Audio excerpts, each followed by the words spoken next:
Hi, and welcome to the best thing you watched this week. We got Chris from Movies and Munchies and myself, Zomben, from the Ruby Tuesday. Let's talk about the best thing we watched. We got an interesting selection because it's horror month, it's spooky month. We're going to be talking again this week about a particular film that we've watched and purposely to talk about at the end. Yes. I've also got an interesting fact about 3 seashells that I want to talk about. So Chris, remind me about that. Okay. And so stay tuned if you want to hear about that. If you are tuning in for the first time, you are very, very welcome. Thank you. Whether you're listening to on the podcast, I don't know what that is. On a podcast. I'm really sounding English and I resent that because I'm actually South African by birth, but I've lived in England for so long. I now speak sometimes like I drink tea like this. In it? How now, brown cow? Yes, exactly. At the end of the video segment, where we continue doing the audio segment, we are talking about entertainment news. And there's quite a bit that has jumped this week. It's been an interesting week of entertainment news and anything else that we kind of want to put in our exclusive podcast content. So do stay tuned. If you want to skip over to the audio bit, you can do that, or you can just listen to the audio if you don't want to see our faces. But, look at the special effects makeup where we put on for you. Why not? Serious. But as always, whenever we start these week on week, we do 2 things. In case you didn't know, the format is we do movie questions and Chris asks a wonderful question. But let's talk about who won this week.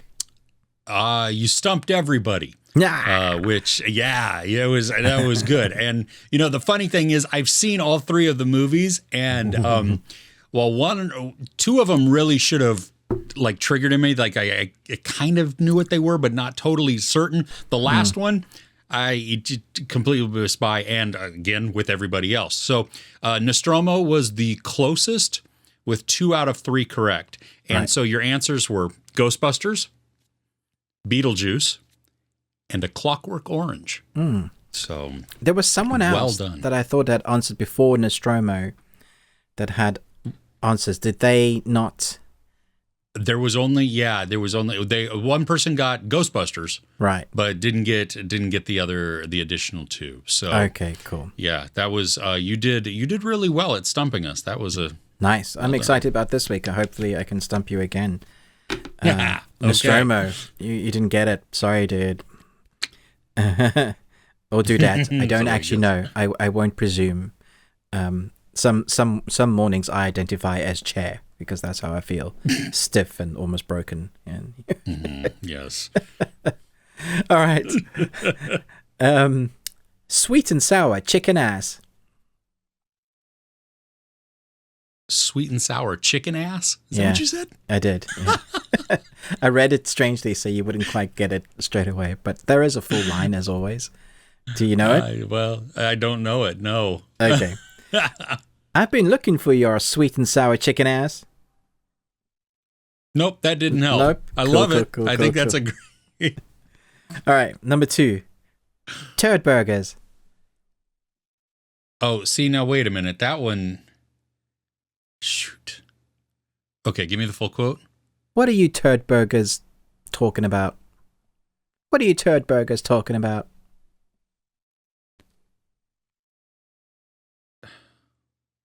Wow. Okay. I even want to say that I just recently saw this. You might have. Crap. I imagine it might be one that you enjoy watching. Okay. Yeah, go for it. What's stump me with the third one? Come on. Okay. Fucking Jacobs.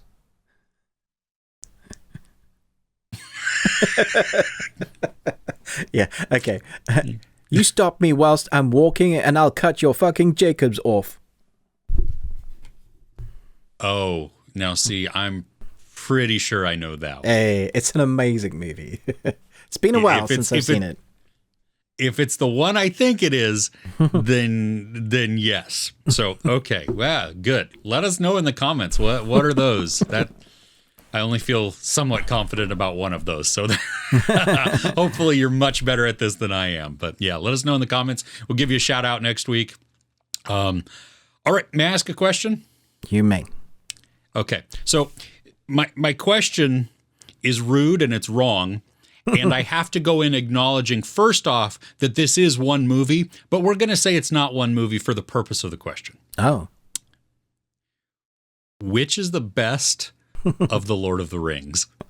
Oh my gosh. If you'd asked me which is the best original Star Wars films, I'd go Empire Strikes Back. Without a doubt. Yeah. It's always the second one. That's an easy one for me. Like, that's the best movie. Hands down. Yeah.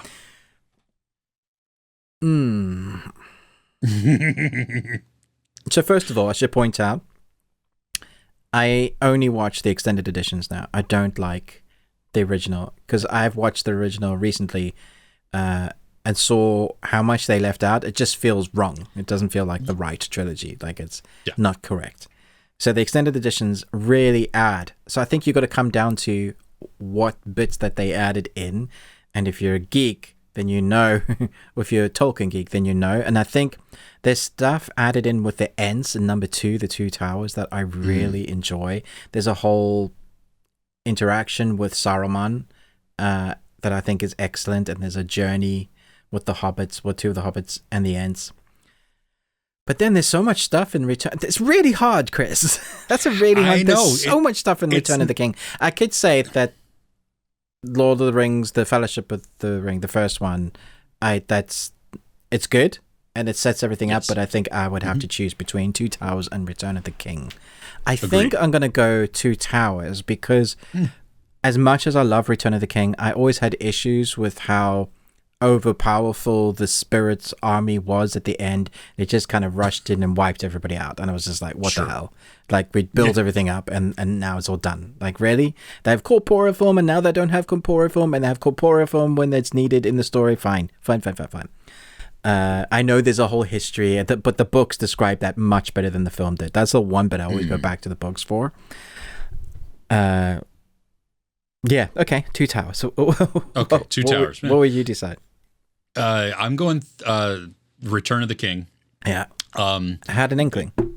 Again, though, yes. I mean, that's an unfair question. It's stupid. I think I go Return of the King because of the times that it makes me cry. Like, it does have massive emotional impact. Yeah.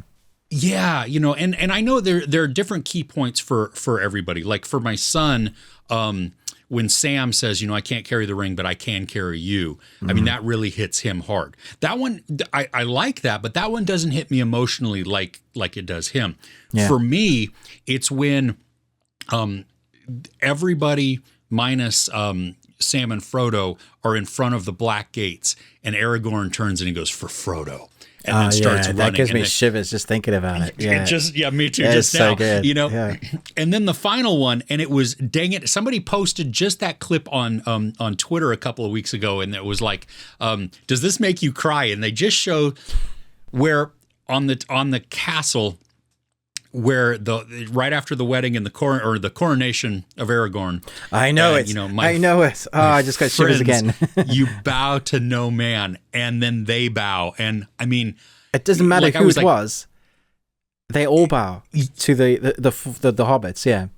Yes. Again, gives me chills, and that right there. Those are the moments that the honoring moments. Yeah. Yeah, everything that leads up to that, you know what I mean? It just shows you the camaraderie, the friendship, all of that.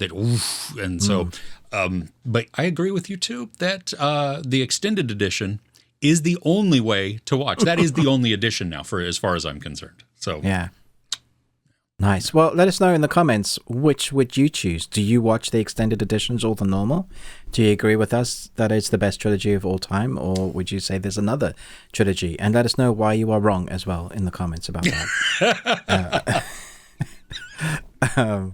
Love it. Should we get into the best thing we watched? Let's do that. Yes. You want to go? You want me to go? You can kick us off if you'd like. Okay. So this is a movie. It's funny that I started out watching this movie and almost turned it off. I had it as a screener, and it's a comedy horror that's semi found footage, and Oh, it is. gosh. Are we going straight into it? Okay. Oh, straight into it, because no joke, this is the best thing I watched this week. I absolutely loved it. It's called Deadstream, and it's on Shudder. Now, here's the thing that I saw. It's at least if you use Shudder through Amazon Prime as an Amazon Prime channel, you're not going to find this. You have to subscribe to Shudder or like through AMC Plus to get this, because they have a tiered system. Like Shudder says, and even IFC Films and even AMC Plus have said, here, Amazon, you can, use us as your channel, as a platform there, but you don't get all of the content. That's ridiculous, because you pay the same price, but you get less of the content. Well, and that's why I canceled. We had canceled our AMC Plus through Amazon about a year ago. So I have two Shudder subscriptions at the moment because of that. Oh, no. That's unfortunate. Yeah. I have canceled one, but yeah. Yeah. So anyway, the movie. It is this disgraced YouTube streamer. Not really. He's not really YouTube, but I mean, he's an online streamer. He does crazy crap. He had controversy around him, his comments, his behaviors, everything, just very culturally insensitive, racist, just a terrible person, or at least terrible decisions. Let's talk about it. I mean, just a terrible decision. Now, that may not be him. I mean, he may have just done these. I love the terrible decisions in this. That makes the movie. It's so clever. Well, yeah. Well, and I mean, and I'm talking the first part though. First, okay, just his terrible decisions of like choosing to be in the trunk of a car and that situation around there, something like that. So anyway, so he's making amends. He lost all his sponsors, so he's coming back. He's made amends. He's done his apologies, and so he's trying to get his sponsors back. He decides to spend a night in this haunted house and live stream it. And if he stays there, he gets money, or he doesn't. It doesn't matter. He gets his world back. Yeah. Thank you. Yes, he can't leave. He has to investigate everything, but he's interacting with his viewers during the live stream, which you normally would. So the first 15 minutes or so are absolutely like, I was like, oh gosh, I don't know if we can continue this. That's bad. It's very cheesy. It's very cringy, and it's all on purpose. Then we go into this movie where it is cringy and it is cheesy and it is also very creepy.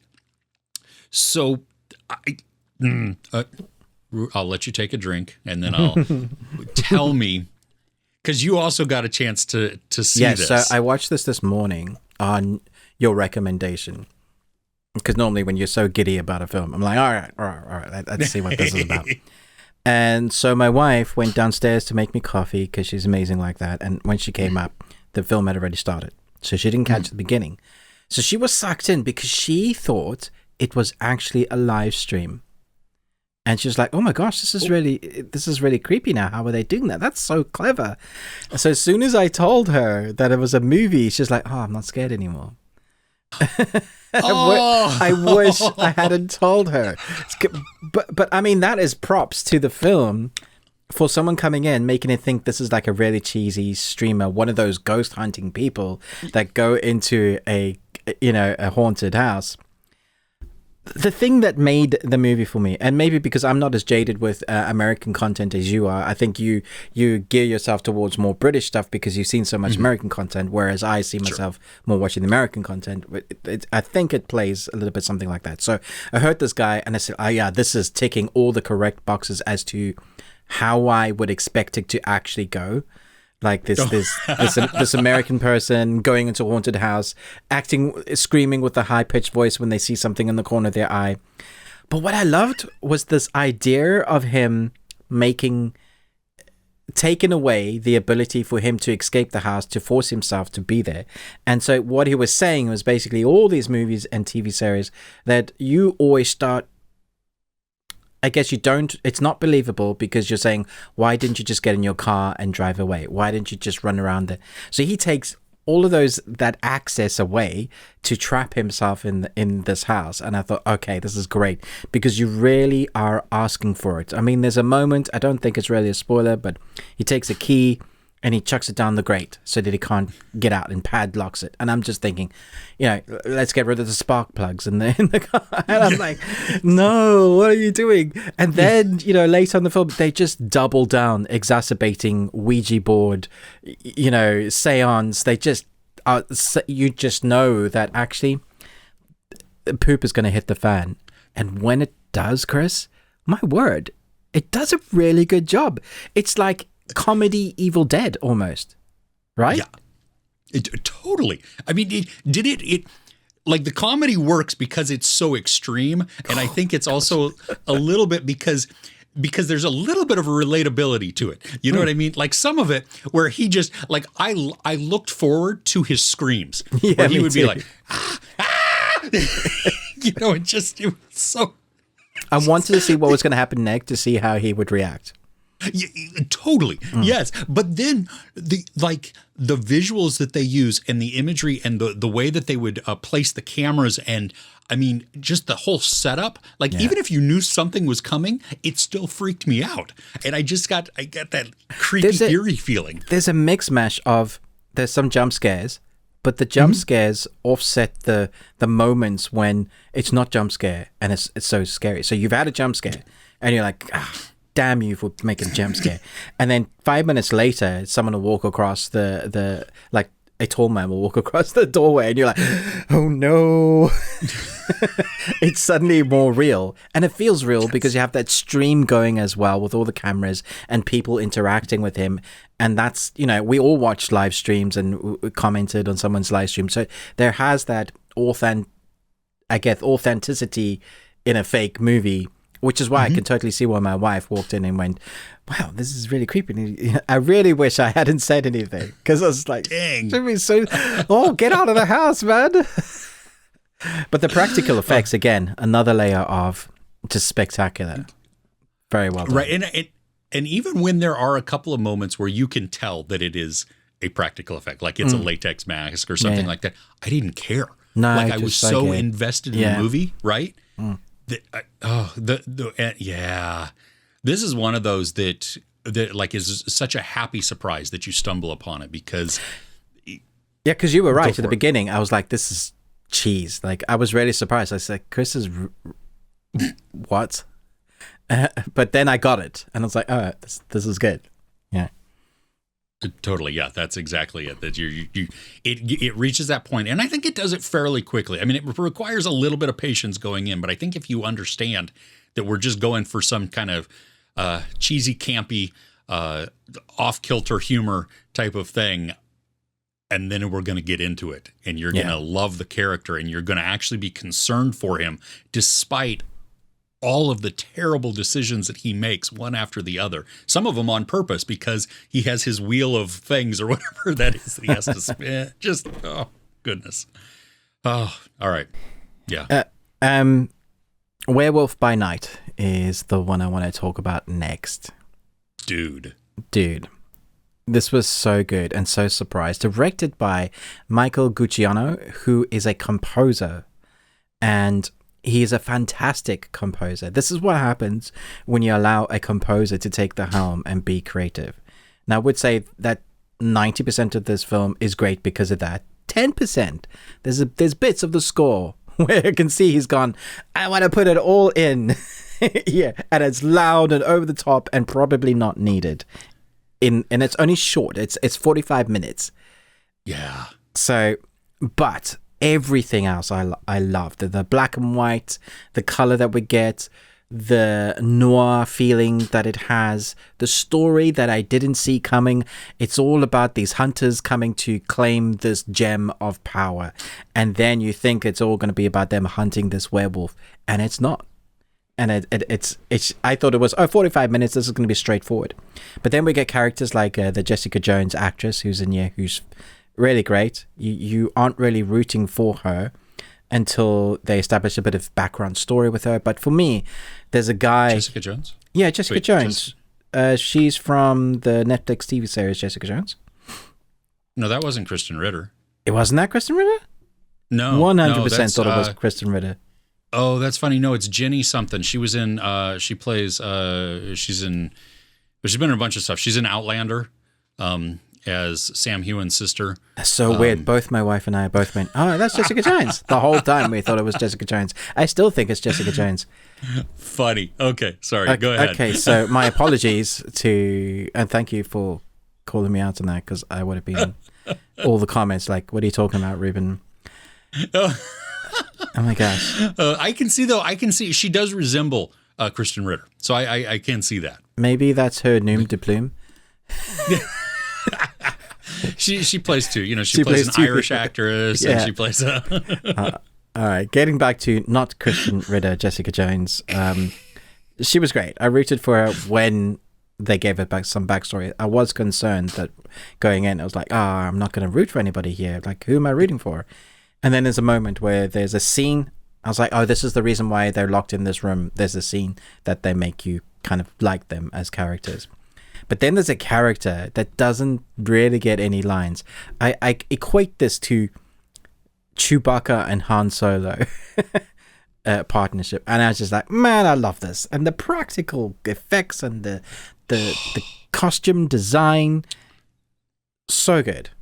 Okay, I've talked enough about this. Tell me your thoughts on it. Everything you said. Okay. See, I liked when the score swelled like that and it went kind of over the top because it reminded me of those old school monster films. Yeah, no, I totally got what they were doing. It was just too loud in my ears. This is really, really loud. And remember, we were recovering from headaches last night. So. Oh, that's true. Yes. So, very true. Yeah, it was. I mean, the tight storytelling that when you have a short time period, it forces you to be to the point. Yeah. But yet we got some development in this. We got enough to root for the characters. We got some emotional moments within there too, and some surprise things where I was like, oh wow, why are you doing that? Okay, that makes sense. And is that going to come into play later?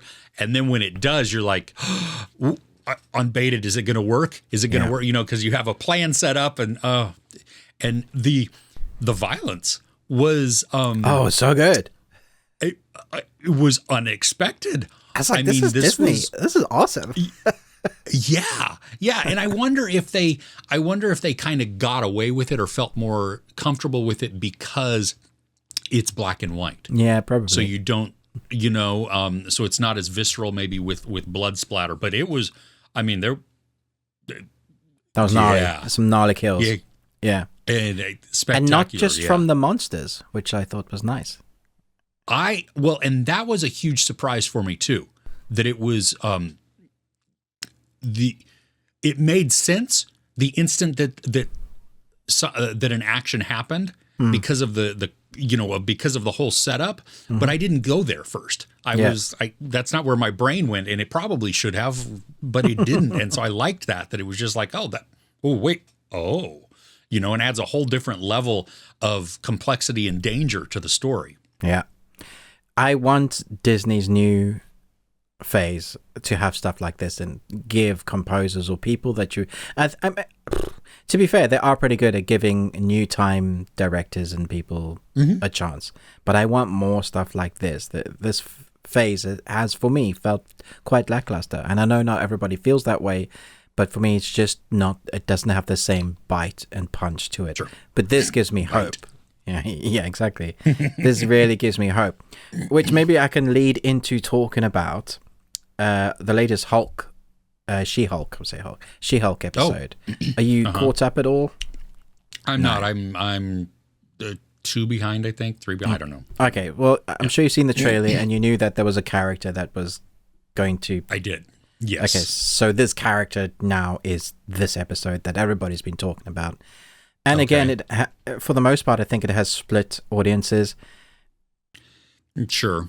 For me, it just solidified what I thought was going to happen with, for me, which is my favorite character from the Netflix Marvel series, which is Daredevil. Daredevil is gritty, dark, at least in the world that they created. within the Netflix series, the 3 series, and some of the best TV I've ever seen. Still to this day, was just a real treat. Like, you feel honored, sort of thing, to have watched. There's some TV that you'll go back to, like the OA. Just fantastic storytelling, amazing. Yes, it's on that sort of level and par for me. So I was worried with how they were going to handle this, and they have done what I thought they were going to do, unfortunately, and that is make him a comedy bit. And so the fighting in this was good. Not nearly as visceral as it needed to be, but it was good. There's this weird comedy banter between She-Hulk, like you'd expect, but more from him. But at the end of the episode, they showed his costume. I think that's the biggest issue I had. Him walking home during the day with his shoes off because something's just happened, and they basically just made him the pun, the joke. And I was like, okay, I understand where you're going with this, and if this is how the character is going to be because it's Disney-fied somewhat. And if you look back at the original comics, Daredevil often did play jokes. He was a bit of a jokester in some of the comics, not all of them. But from what we've established, which is what people are saying is still established lore, which is connected to, sorry, it's like a long ramble rant, is connected no, to... it makes sense. This universe, then that Daredevil is still this Daredevil. They even have a stint of music from the score, the theme from the Netflix bit when he arrives. And so like, oh, okay, this is the same. We're putting 2 and 2 together. The same with Fisk. They kind of said that's the same. And so now I was thinking, I like what they did. I really enjoyed episode 6 of She-Hulk. Thought it was the best episode I've seen so far because she has a lot of growth, and it humanized her. It made me like her a lot. And then episode 7, they brought in Daredevil in that episode, and have the banter, and that was really fun. And it was a longer episode. And it's like I wish that had been this thing the whole time. Okay. But I also really felt for like fans that were like, I really didn't want you to. I wanted him to keep his grit, and it just didn't feel like he had that. So do you think it's going to cause, or it's going to be hard for them to go back to how he was? I don't think they will. Netflix series. I don't think they will. I think so even the costumes. Like I think this is how they've. That's why they've established these costumes brighter now. It's more in cue with the Marvel sort of bright costumes.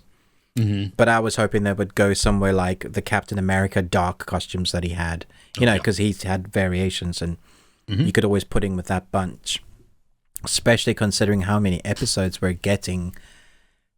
So if they're going to make him much lighter, then how is that going to... I think grit and dark go hand in hand with having a longer series. You can do story, and I see it working that way, but the comedy sort of lighter stuff that only works for a little while. So anyway, that was my off kilter.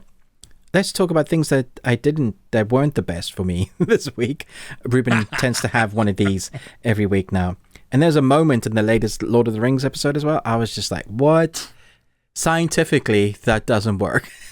in a fantasy series, yes. I'm so far behind in that. I still have only seen the first 2 episodes. Just I can't wait. Haven't had time to. Well, next week's is the last episode, so I know. My son texted yesterday, and he was like, "You need to get on this right now," because I was like, "Okay." Yeah, Kirsten uttered the words. I said, "Don't let them hear you say that." She was like, "Is it me, or is Lord of the Rings much better than the Game of Thrones series?" I was like, "Don't let anybody hear you say that. You'll be destroyed." Don't. Shh. Yeah, you're not allowed to have that opinion. But they're filming season 2 right now, so here we go. Nice. Yep. Did we discuss something yet, or did I just rant for ages? No. We went from Werewolf by Night to She-Hulk. Right. Okay, your turn. Yeah. All right. Mike Flanagan's series, The Midnight Club. We're both big fans of Mike Flanagan and his work. So this, I'm happy that this was also on the best thing that we watched this week, because it was, you have it's a Christopher Pike novel adaptation. And so what he did is he took Mike Flanagan adapted the Midnight Club book, but also the series, because throughout this 10-episode series on Netflix is other stories from within that world of Christopher Pike. So it's not just the first novel. Oh, is that what it was? Yeah, it wasn't. Yeah, sure I read that. Okay. Yeah, I read some of the press notes that it was long. Yeah, so I started it parts. and went, no, I don't have time for that. Yeah. So it was, he pulls in different arcs from, or different pieces from some of the stories there, and I haven't seen anything negative like people like we got with Sandman, about how you didn't keep this or you changed that or whatever. But just like in Sandman, Christopher Pike, the author, the creator of this content, was an executive producer. Nice. So, he had his hand in it. He gave his blessing to Flanagan, but who only directed some of the episodes, didn't direct all of them. Flanagan. Yes. Yeah. Yes. And 10 episodes, it's a longer series, first off. It's season 1, which I was not expecting. People don't know that, Chris. I was reading on Twitter, all over the comments, everybody thinks this is a limited series. Well, because that's what he's done. That's how it's been. And Netflix, I don't think, has done a good job of marketing this. They haven't, yeah. Like I saw even a tweet yesterday by Mike Flanagan asking just audience, is the Midnight Club showing up on your home screen of Netflix, or are you having to search for it? Which this is not a new thing. I mean, we've had this discussion before. We've had this discussion before, yeah. Yeah. Well, so going back to the series, you have these terminally ill young adults who go to this estate. Basically, it's run by a doctor, but it gives them, it's a hospice, and it gives them the way to live out their life, the final days, months, weeks, whatever that is. And they approach it differently than just a regular hospice, where a hospice is you just go to die, and their whole approach to even fighting a treatment or fighting a disease or anything like that. So I really like that. I thought that the different take on that is great. The residents, they get together each night at midnight to tell scary stories to each other, or at least stories to each other. And then with the whole idea and the pact that they make that when they die, they will do everything in their power that they can to contact the group to prove that there is something beyond. And so you have this group, they come and they tell their stories, and we get to see those stories play out. So it's a story within a story. Some are creepy, some are disturbing. There's a wide variety of genres that are displayed within the stories. And then playing out in the bigger thing over all of the episodes is a mystery. And Ruben and I had been chatting during this week, and I think it takes a little while to get into that mystery, and I don't think that they address it enough maybe as they should. It kind of falls by the wayside. Would you agree to that? And I think there is a level of predictability to some of it. To some of it, but there was a bit that I didn't see coming, which I was like, oh, fair enough, well done.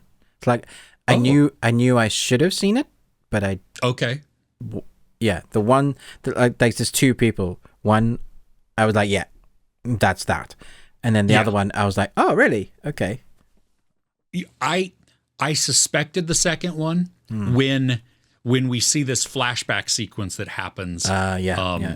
You know what I mean? Like, and the conversation that they're having, I suspected that for a moment, but I wasn't 100% sure. Yeah. You know what I mean? So it's not obvious, but I think mildly predictable. The other one that you're talking about, though, that one, and that really bugged me with Ilonka's character, because she's super smart. Yeah. And yet she's surprised by this. And I like that at least the story addresses why she's surprised. Like, she was like, you shouldn't have been surprised. You should have known this. You have known this, but it just, it felt off to me. Can I double down on the annoyance on that? Because yes, there's the clue that she's given that will help her in the mystery.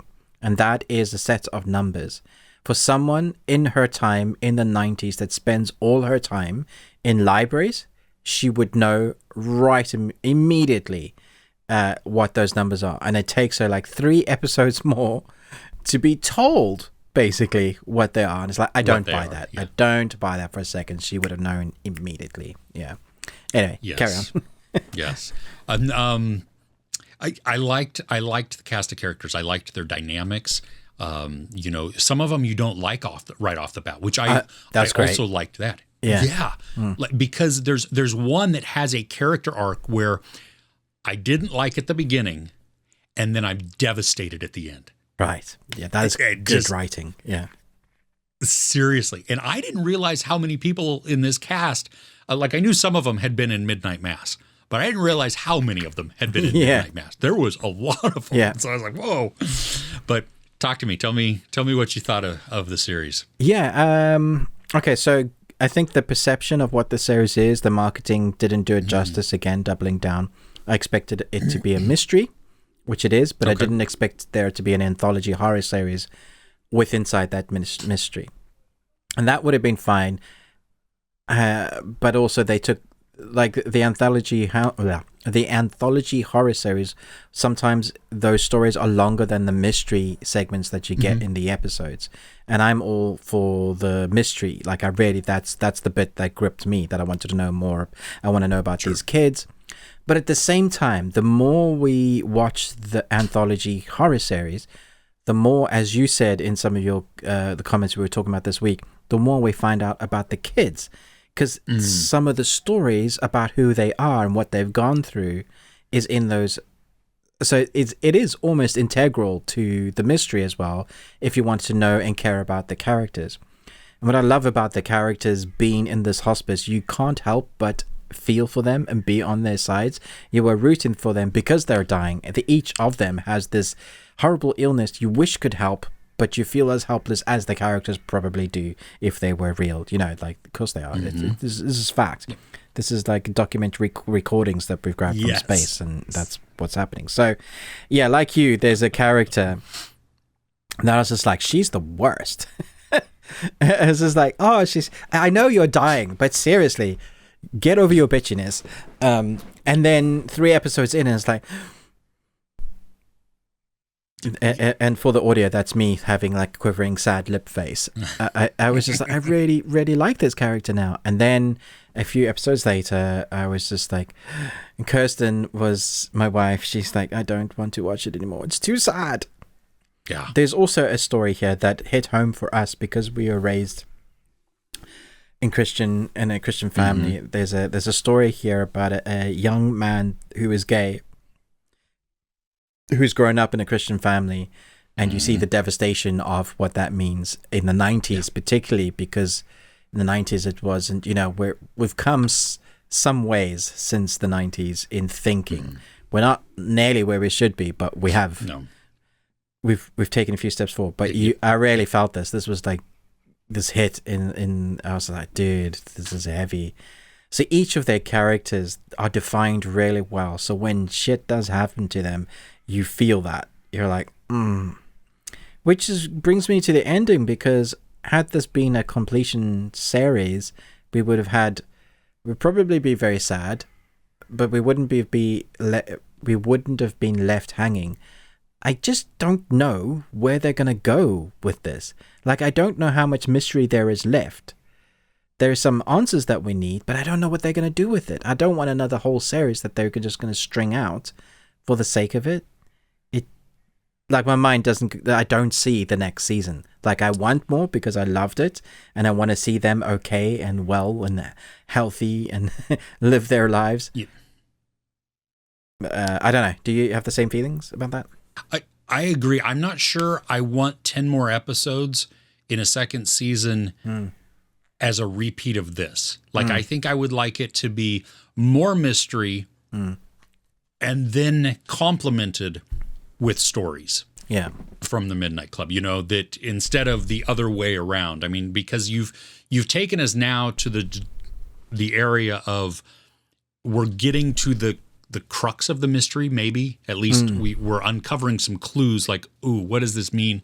Where is this going? And there's got to be some kind of a motivation there, but we haven't been shown what that motivation is yet. Well, because of the end, I have my theories as to what it could be. So should we do spoilers now for the next couple of minutes? Warn people? Yes. Okay, so spoiler warning right now. There you go. Yeah. Just reminded of Coco and the dancing. Yeah. Oh no, that's great. That's and disturbing all at the same time. Thank you. Ruben dancing bubbly bonehead. Okay, spoilers for the next 2 minutes. Cool. The matron, which they revealed at the end, she was not the good person. She's been the original the whole time. She removes her wig. She removes her. I thought she's way older than. Oh no! See, I think that's the daughter. That's the daughter that escapes. Oh, see, I didn't think that. Oh, that okay. Huh. Well, that's interesting. Then I hadn't considered that she would be, because she would be much older. Yeah. If she was the mom, the original of the leader of that cult. So my theory, which could, if she is the daughter, then that throws it all out the water. But my theory is the shadow thing is her.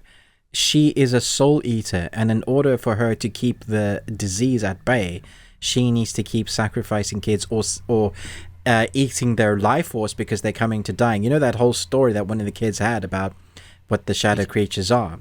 Yeah. I felt somehow that was connected to her, and she was staying alive by having the shadow creatures feed her, or shadow creature, which is why the two ghosts are telling the kids to stop and get out and don't do these even with the pillows and the sheets, like don't or what do they say? Don't. But if she's the daughter, what are your theories then if she's the daughter? Well, I didn't know where that was going. I just maybe perfecting what her mom was the leader of the cult, that led to, and so maybe her coming back now thinking, as an adult, believing that, well, there is something that, to this, but she went about it wrong. And so now trying to perfect it for her own demented reasons. I don't know, but I'm completely unsure. Oh no, I was just thinking, damn it, you might be right. You might be the daughter. Well, let us know. Yeah. If you've seen this, I mean, yeah. Where are we? Just make sure you put spoiler warning in the comments if you do comment about it, just so that it doesn't ruin it for everybody. But that's interesting there, because I love the idea of how dark that goes with it becoming like a soul eater type of thing. Yeah. Okay. Nice. Okay. Let's move on to the next. Cool. What's on your list? I'm literally pulling it up to remind myself. Right. Okay, cool. There's one I want to talk about that, again, didn't make my list, but I want to talk about it anyway. Okay. This has become the best thing that Ruben didn't watch this week. Okay, so I didn't get to watch all of it, but that's on purpose. Not that I didn't have time, although it was long. It's a new series that dropped on Netflix this week. It's Korean. I'll read the description. Hong Ji-hoyo's boyfriend disappears with an unidentified light. Since then, Hong Ji-hoyo traces her boyfriend's whereabouts. With the help of a UFO club members, she approaches a mysterious secret. Do you know the one I'm talking about? I don't, but I am intrigued. Okay, so this is a new series that dropped on Friday called Glitch. It's not based on the original Glitch series that there was. Oh, that Australian people coming one? Back. Yeah. This is literally their story on UFO and what UFO's done. And literally within the first 20 seconds, I wanted to switch it off because of how the music, it made it feel very cheap. It made it feel very TV. And I was like, but I stuck it out because this is South Korean. And K-drama are our cup of tea. So I watched 5 of the 10. And it's long, so I've seen half, so I can't give my full review, and I won't be going back to it because it is very drawn out. It's very long. in that there's a lot of stuff that's said, there's a lot of conversations that happen that don't feel necessary. It feels like a TV soap drama in amongst the aliens. There's also characters that I think you're meant to like that took me a long while to care about them at all. Okay. So you have a woman who, the first episode basically showcases her. She's obsessed with work, but she's also obsessed with UFOs. She for some reason they don't tell you yet, but she's also got a fiance who she's been stringing along for 4 years that she hasn't married, and her demeanor is like someone that is autistic, but she isn't. So she's very quiet, very thoughtful, and doesn't say a lot. Like, she doesn't say a lot, but everybody else talks and suggests things to her to fix her. But the thing is that she has been... The way I describe it actually sounds interesting, but when you watch it, you'll understand. When she was a child, she was obsessed with UFOs because she had an encounter, and she's been obsessed with it ever since. In fact, there's a little grey alien that seems to follow her around. Nobody else can see it, and you have to decide whether is she mentally broken, or is there a little grey alien? Because it's so cliche, little grey alien, and it looks like a little grey alien, except for when she's having a stressful time in life, and then it's the size of a skyscraper. And so you're thinking, no, this is you, right? This is not right in your head. Yeah. Until the story starts, it really takes a tack for the left, because now I'm going to say the word cult, right? And so there's a whole storyline here with cult members, that she becomes this investigator with her best friend, that all kind of links up to people who have had experiences with UFO. You know, people like, I was probed once when, I was walking down on the back roads, and, this thing came and grabbed me. I was just like, I'm not sure I liked it, but I kind of like it. And so I wasn't sure how to feel about it. And all the UFO X-Files stories that you've heard, it's kind of in that. But then there's a whole tax of, which I quite liked more of, the cult storyline. And without doing spoilers, and how it links into there. That bit was interesting, but again, all of the storylines and everything that's going on in here is just slow. It's not like, it's not a slow burn. It just feels like they padded it. It could have been, and I said at the beginning, this is why Netflix normally only give you 6 episodes. They force you to have everything contained within 6 episodes, and then if it's good enough for a second season and it has an audience, then you go for it. So I was so hopeful, because this is the first time I would have seen a K-drama with the alien storyline, and I just didn't feel it. It just was like, not going there, huh? Which is sad, which is okay. Everybody likes different things, and I'm sure a lot of people will enjoy this and, find enjoyment out of it. For me, with everything that we've got going on, like, I may go back in a couple of years and let me finish that. But for now, I'm just like, this is just taking too long to tell the story, right? Yeah. That's unfortunate. Okay. So that's Glitch. Yeah. Okay. Should I talk about something I enjoyed? The best thing we watched. Let's do that. Okay, so I mentioned to you last week, there is an animated YouTuber named James who has a channel of 12.8 million subscribers. So he's done all right.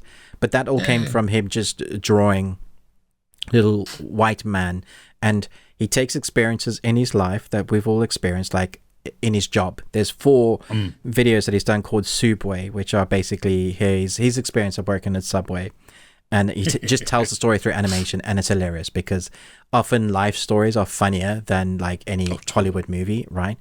And so after gaining, I guess, all these subscribers, he then came together with a friend of his with a pitch to people that you pitch to get a series made. And the first time he did it, after they practiced it for days and days and getting it right and just sharpening it, and to their friends, to other people they trusted, he went and pitched it to someone, and they said to him outright, nobody will ever take on a YouTuber. You're barking up the wrong tree. Keep to what you're doing, but nobody will sign on a YouTuber, because nobody likes YouTubers. Firstly, let me just say, what the actual? Your thinking is so backwards. Also, at the time when he pitched this, let's say that he had 10 million, so 2 years back, 10 million subscribers. Even if a small percentage of those people came and watched whatever whatever platform it ended up being on, let's say 1 million. That's 1 million dedicated watches before your own users start watching. Absolutely. What is wrong with you? You should be fired. That's terrible. Guaranteed audience built in right there. Yeah, exactly. And marketing. Yeah. And wow, golly. Okay. And I have to say that his audience, James's audiences, are awesome. Like, I don't think I've ever seen a negative comment on his videos. Nice. Ever. That's awesome. So that's 12.8 million good people who now are watching a Netflix series called Oddballs. So basically, you've taken his humor, his writing with a budget of Netflix with a few other great voices, and given it a sort of arc. There's this hilarious arc that it's overarching. Each episode is an individual animated story of an event of something that goes wrong. So it's a thing like within his YouTube, and then it embellishes to the most ridiculous thing that you can ever imagine. My favorite being, there's two. There's one that is a Mick take on Fight Club, which is hilarious. And then there's one about a toaster, and there's this little toasty, he's toasted, and they basically make an AI toaster because he never quite gets his toaster right. His toast right. It always comes out burnt. And that is the start of the main arc, which comes back at the end, and an AI toaster. Yeah. You can just imagine. What I have seen within some of the comments that some people are just not getting it and found it lame and just silly. And I do wonder if that's because they haven't had the experience of what James's animation is or what type of segments they are.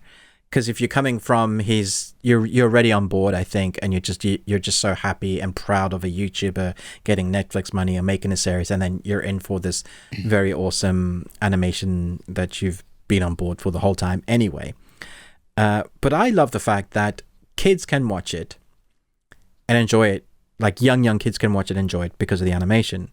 But then I can sit next to those young kids as an adult and laugh my head off because of the stuff that you're getting that they just won't get.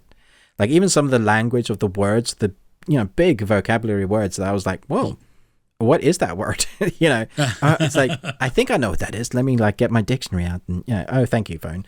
It's that sort of thing that sometimes they tackle. No kid shouldn't have watched Fight Club yet. No. The fact that they're referencing that's for adults, and I think it works well. It's like if Pixar went, Pixar does that balance so well between kids and adult storylines, and we both get it. But it's if they went more adult and had a series, and then really made you laugh. I think it's great. I really enjoyed it. I thought it was good fun. Nice. I'm surprised to see the mix, but I shouldn't be surprised because people hate anything. Sure. So yeah. How many episodes? 12, 13, 12. Oh. Yeah. Nice. And are they short episodes? Yeah, they're short. They're like 16 to under 18 20 minutes. Oh, yeah. Okay. Nice. Right on. Very cool. I saw it on there, and it looked like I didn't watch any trailers or anything, but just from the animation, it gave me slight Centaur World vibes. Oh yeah, I can totally see that. Yeah. And that was kind of the mindset if I was going to watch it that I would be going in with just kind of like, this might be oddball. Well, that's the name of it. But like off the wall, just bizarre, kind of weird, maybe random. Yeah, it starts off normal. Like, you ever watch Dexter's Laboratory? No, I haven't seen it. Okay, it's just this kid, like an innocent invention that ends up destroying the world. Like at the end of the episode, it's that sort of thing. You'd love it. Well, those are the best type of cartoons. Absolutely. They just things go off the rails. Oh man. All right. Well, you had talked about a South Korean series, and I watched a South Korean movie yesterday from 2009. Ooh. And it is a horror movie, and it is a vampire movie. And it is one that, first off, I'd never seen, And then it's a different take on vampires. It's directed by Park Chan-wook, and it is called Thirst. I know that name. What else has Park Chan-wook done? He did Old Boy. Ah, okay. The original Old Boy. Love Old Boy. So, well, and it stars Song Kang-ho. Okay. Who he's in Parasite, The Host. So he's. I know exactly what that is now. Yeah. Just two of the the biggies there. So he, excuse me, he plays a priest, and he undergoes just a medical experiment that goes wonky, goes really bad for him, and then through the course of that, he now has this insatiable thirst for blood.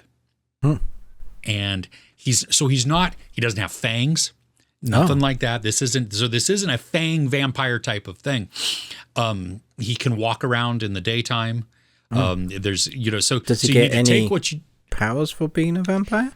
He is incredibly strong, and he can jump really well, jump high, things like that. But that's about it. I mean, it's just, and his senses are, especially hearing and stuff, are when did this come out? Accentuated 2009. Okay. So I watched it on Peacock, I think. That's where I watched it. It's on demand, something like that too. You can rent it through Amazon or whatever. But because it's a different type of take, he's afflicted with something now. And what that does though is it begins to change his inhibitions, remove his inhibitions, change his desires. And he is now struggling because he's a priest who has taken these vows. Yeah, that's and yet not going to jive with your vows. Yeah, right. And so he has this huge conflict of, how do I do it? How do I still feed? How do I, otherwise I'm going to die. But it's not even like you waste away type of thing. It is disgusting and visceral and gross at what happens when he is absolutely too hungry. Yeah. Oh yeah. No, it is. The special effects are wonderful because they're practical. And some might be a little CGI, but it's hard to tell if it is. I mean, it's just really done well. So you have that conflict, which really works because he's struggling. You know what I mean? He doesn't want to hurt people. He doesn't want to kill people. But he needs to feed. But then also his inhibitions are reducing. His desires are growing, and not just for blood. I mean, it's just he's just changing a little bit within his mindset.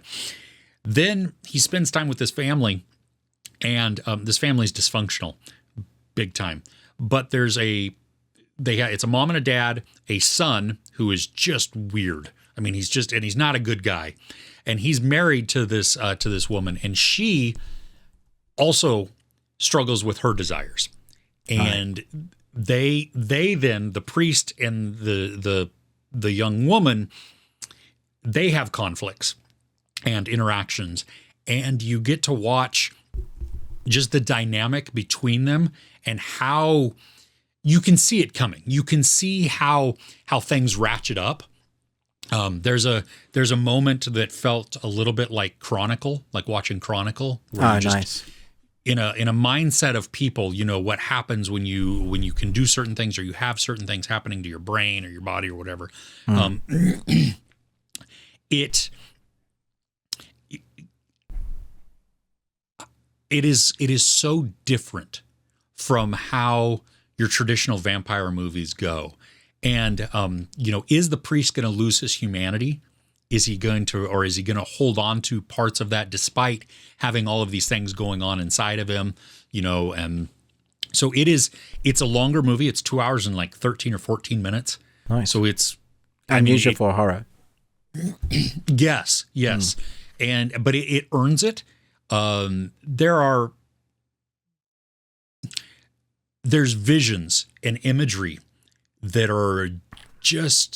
will mess with you a little bit, and you can't tell is everything that I'm seeing reliable? You know, and there's also a section with the family that I had talked about, the mom in that. And there is a story arc with her that is kind of horrifying. And it really works. But then it's also very sad in this too. So the movie's not an overly happy one by any means. It definitely worth checking out though, if you can, wherever you've seen it. Or So in the UK, I've just been hunting. It's on Shudder in the UK. So, nice. The .com one, not the on Amazon one. Okay. So the actual app.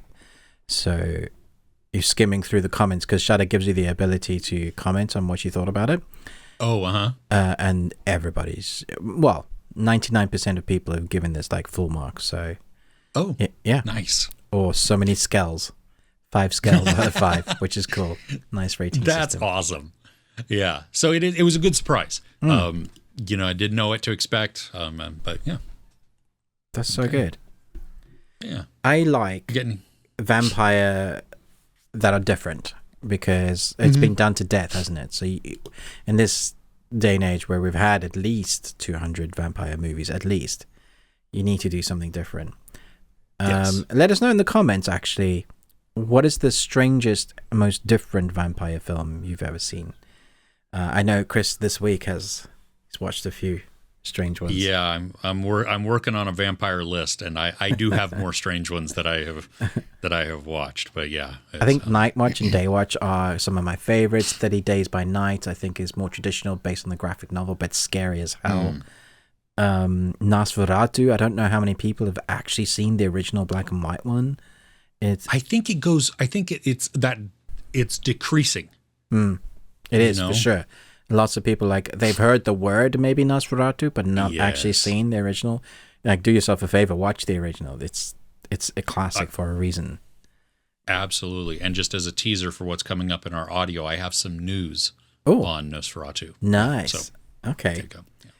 So I mentioned right at the beginning that I needed to talk about the 3 seashells. Yeah, what is this? Is this a movie? Is this because what I think of is Demolition Man? No, exactly. It's Demolition Man. Okay. No. It's not like what you think it is. Okay, so so I've recently been playing Cyberpunk 2077 again because the first time I played it, I had to get a refund because the game was unplayable. It's a game I'd waited 8 years for, and now I've waited 9 and a bit, almost 9.5, because they've had a year and somewhat to fix all the bugs that made the game unplayable. They've had a free update on the PS5s, and so I've been playing it. I love Cyberpunk. I mean, I love CD Projekt Red, who did the Witcher: The Wild Hunt, which is my favorite game of all time, with Geralt. And, we have Henry Cavill, who's playing The Witcher, but Doug Cockle voicing the game. I think it's great. It's a great universe to play in. And so I was very disappointed when I couldn't actually get to play in the Cyberpunk, whatever they created. So now I've spent maybe 10 to 15 hours playing this game that's finally playable, at least on my system, whatever everybody else says about it. And I'm enjoying it. Keanu Reeves is in it. You can't not enjoy anything that Keanu Reeves is. I think even his bad stuff is good. Like Johnny Mnemonic, Mnemonic. When's the last time you've seen that? That film has aged. Oh, I bet it has. Yeah. Anyway, you get your own room. Okay, as your character in the towers, the cyberpunk towers that you live in. It's your base. You can come home and rest and swap your weapons, swap your clothes, that kind of stuff. Now, all the other rooms, some of which you can go into, the bathrooms have toilet paper.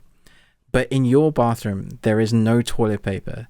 There is 3 seashells. And because it was just brilliant, because I love that. The fact that Demolition Man and Schwarzenegger, so that's so funny. Stallone comes out going, "Can somebody tell me how to use the 3 seashells? Hey, Adrian. And people like, what? How do you actually use a 3 seashells? So here's the thing. The director of the movie has come out, also the writer came out and said, actually, he called his friend. He needed something else to put in the movie to make it more weird because it's futuristic. And so his friend was on the toilet at the time, and he told him that my wife has seashells in the bathroom as decorations. There were 3 of them. Sure. And so instead of toilet paper, that ended up in the movie as 3 seashells. But this is how he says, but the idea is that you take 2 seashells, you scoop away the poop with the 2 seashells to make like a clam clippity clop thing, and then use the 3rd one to wipe. And that is actually from the writers.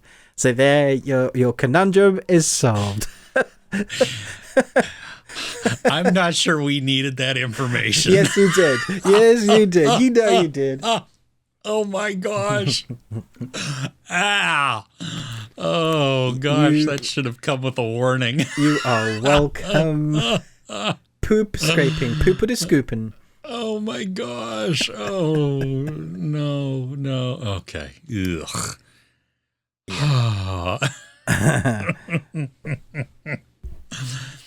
Should we talk about the movie Our Horror Choice? Yes, let's do that. Would you like to take the lead? Oh, okay. So it is it's a movie on Shudder. Mm-hmm. At least that's where we watched. I think it is a Shudder original also. I think it is. Yeah, it came out. I should have pulled this up the year. I'm pretty sure it's this year. It's new. Yeah, it's new. Yeah, 2022. It's like a couple of weeks old. Yeah. Okay. So yeah, it's brand new. And it's called Sissy, and it is a comedy drama horror. I'm not sure how much on the comedy there. I mean, it's dark comedy. I equate this to dark comedy like Voices with Ryan Reynolds. It has the same sort of feeling. Yeah. It's off kilter humor. Yeah, totally. So basically, you have this girl who's you have 2 people, Cecilia, Sissy, and Emma, who were best friends as kids. There was an incident where Cecilia was bullied at school as a child. Traumatic for her, traumatic for a lot of people. Flash forward to present. Cecilia is now an online influencer, has lots of followers. Yep. She runs into Emma, is invited to an engagement party, and then her hen party. Hen party. Which in the U.S. we call them bachelorette parties. Whatever, doesn't really matter. Same thing. This weekend they go away. Well, and then there is not everybody knew who was going to be at this hen party, and so the emotions come up, bad things happen, conflicts arise. I think you see things coming, like you see the progression of events. Yeah. It's almost unavoidable there. Yeah. And okay, I set that up. You have this lots and lots of conflict. Give me your thoughts before I go into mine. I really like this. I don't know that you did, but I really enjoyed it. This reminded me the way my brain understood it of Dale and Tucker versus Evil, like a woman that has been bullied, but somehow these people keep walking into death that is around her. Right? That's how I saw it, because people are going to die in this movie. It's not a spoiler, and you obviously know the setup with how this woman, someone snaps and then they die. But the way they die is way too easy to die. It just feels like stop walking into the spear sort of thing. And I have to say, I was kind of rooting for her. Yeah. I know for Cecilia? For Sissy, yeah. Okay. Yeah, I was kind of rooting for her because I didn't like any of the other people, even the friend, until the moment at the end, and you're like, okay, maybe. But by that point, I was like, it's so far, you might as well just clean house. And I also like, the ending. There's like a twist thing that I was like, oh, all right. What did you think of this? I loved the violence. There's a Toxic Avenger moment, which I absolutely loved. So good. There's just the dude with the dude that made me laugh. It shouldn't have, but it made me laugh. I did laugh and giggle a lot in this movie. The cinematography of that one in particular, because you've got this really wide shot, and it's just it. Okay, so the violence, the bad things that happen, the decisions that are made, I liked a lot of that. My biggest issue was with the movie was I hated Sissy. I hated Cecilia. Oh, really? She is like the most self-centered, narcissistic, look at me type of person. And that says something, to be surrounded at this party by vapid people. I mean, who are just like, I didn't like them either. I liked Emma, the one getting married. I liked her a little bit. Yeah, she's the only one that kind of tolerated. Yeah, all the rest. Which is why I was rooting for Sissy, because I didn't like any of them. I wanted them all to just be taken out. Well, see, and I totally agree with you there. Like I was rooting for that. The ending though was not the ending I wanted. It was like, I thought it was great. I was just dark. like, oh wow, okay. And then we go back to influencing sort of thing, and I like that. It was dark. It was, and because I didn't totally expect that, that is good. Yes. That it was able to offset some of those expectations there of like, because through it, you see like, oh well, this is going to happen and this is going to happen, and then there are some shocking moments though, especially towards the end where you're like, oh my gosh, what? Oh, I know why you're doing that, but oh my gosh, that just. I think she was very broken. I think it shows the psychosis in her mind already, so that you realize, the whole time she was not okay. Totally. Like, not even a little bit. Yeah, no, the facade that she has put up and that she has created for herself, that, and yeah, it's you see it. It's just this winding. Rope, it's just getting tighter and tighter as it's wound, and that at some point something's going to happen, because nobody can continue to do that without any type of reaction, long term. So no, it snapped. Yeah, there's a lot to like in this. But if you're rooting for characters, like if you want them, like if you like the characters, you can root for characters most definitely. But I think liking them is a very difficult proposition in this. Don't know. I might be a little bit narcissistic. I hate bullying, so I think whenever I see anybody get bullied, I'm like, yeah, I don't care what you've done, but she reacted that way because she got bullied. But, in that part, like especially as the kids, totally, that made sense. I'm like, well, hey, you know what? You are a terrible person, and you get what you deserve for that. It's just, I don't know. But then later on, I mean, you can't justify it. There is no one good in this movie, basically. It's. I'm not saying that.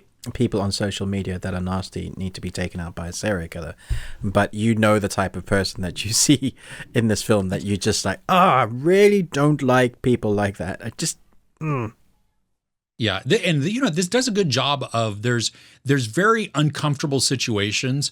I think they have the potential to extend them to make you more uncomfortable and more cringe and just like, oh, this is I can't watch because I just can't take it anymore. But they don't. I don't think they take advantage of that. Like there's a dinner scene, that is very uncomfortable, and they execute it really well.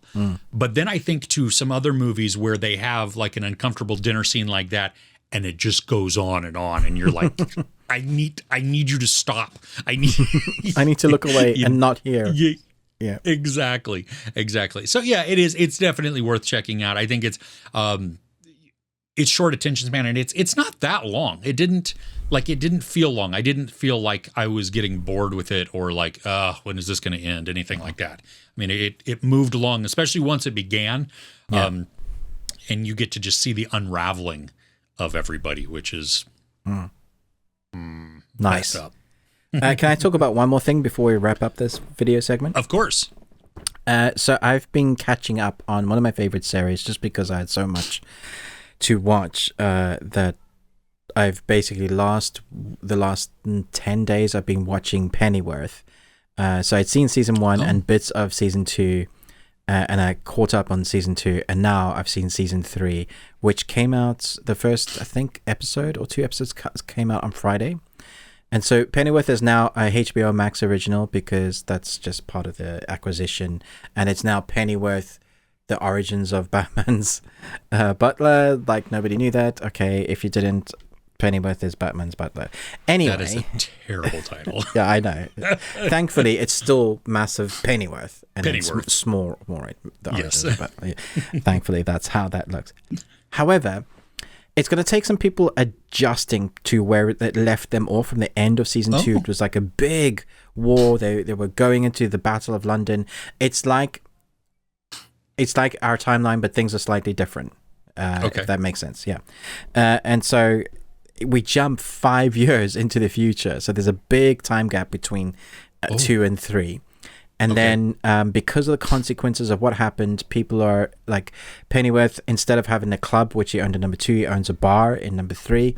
And people have moved on and recovered from winning the war. Now, we knew they were starting to win the battle, but we didn't know they were going to win the war. But that just happened. And so now, this time round, it's all about enhanced people, but enhanced in like mechanical ways. So like people would fuse things onto their bodies. Like there's a crazy scientist type of enhancements. And so Pennyworth has an investigated team with his best friend that carries on from season 2. We'd lost one in season 2, unfortunately, and in season 3 he has more to do with Batman's parents this time round.